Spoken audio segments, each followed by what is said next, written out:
Okay. ఎప్పుడొచ్చారండి రీసెంట్‌గా? రీసెంట్‌గా ముందు సంవత్సరం వచ్చారండి.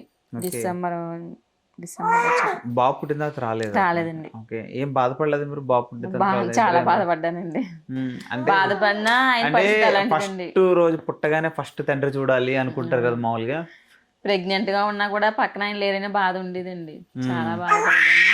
హ్మ్. దగ్గరుంటే హాస్పిటల్‌కి తీసుకెళ్తారు. మా తమ్ముడు తీసుకెళ్ళేవాడండి ఈయన గారు లేక. ఈ హ్మ్. హాస్పిటల్ తిరగాలన్నా, స్కానింగ్‌లకన్నా అయ్యని మా తమ్ముడు తీసుకెళ్ళేవారండి. హ్మ్. బాధ అనిపించేదండి.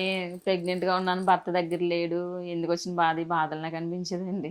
ఓకే. కాపోతే ఆయన పరిస్థితి అలాంటిదండి. చెప్పేవారా? నాకు నువ్వు లేకపోవడం చాలా బాధగా ఉందని చెప్పేవారా? చెప్పలేదండి. మనం బాధపడి ఆయన బాధ పెట్టకూడదు కదండీ. ఓకే. నేను మనసులోనే దాచుకున్నాను తప్ప బాధపడుతున్నానని ఎప్పుడు చెప్పలేదండి. ఆయన ఎప్పుడైనా బాధపడేవారా మీతోటి? ఆయనకుంటదండి బాధ. ఓకే. ఏడ్చేవారండి ఆళ్ళ దగ్గర ఏడ్చేవారంట. నా హ్మ్. దగ్గర ఎప్పుడు ఏడలేదండి. ఓకే. మా ఆడపడుచోడు అది చెప్పేవారు. అన్నయ్య బాధపడుతున్నాడు రాలేకపోయాననేసి. ఎందుకు అంత కష్టపడి అక్కడ ఉండి ఇక్కడే ఏదో ఒకటి చేసుకొని తలోకని ఏదో ఒకటి చేసుకుందాం వచ్చి అని మీరు ఎప్పుడు అనలేదా ఆయన్ని? అన్నానండి. హ్మ్. అక్కడికి ఇక్కడికి మనకి చాలా తేడా ఉంటదండి. హ్మ్. అక్కడంటే ఎళ్ళినట్టున్నారుగా మీరు? ఆ! మీరెళ్ళినట్టున్నారా? నేనెళ్ళానండి. ఆ! నేనెళ్ళానండి. 2 ఇయర్స్ ఉన్నానండి. హ్మ్. 2 ఇయర్స్ ఉన్నటప్పటికి పాప అక్కడ కడుపున పడ్డదండి నాకు తేజు. ఓకే. ఆయనే నన్ను టికెట్ అది పెట్టి పంపించేసారన్నమాట ఇక్కడికి. ఓకే. అంటే ఇప్పుడు ఎవరు ఉండట్లేదు కదండీ! అందరూ వచ్చేస్తున్నారు కదా ఇక్కడికి. వస్తున్నారండి. కానీ ఓకే. మాకు ఫ్యామిలీ కాబట్టండి బావుండేదండి అక్కడ. హ్మ్. ఫ్యామిలీ కాబట్టి బావుండేదండి.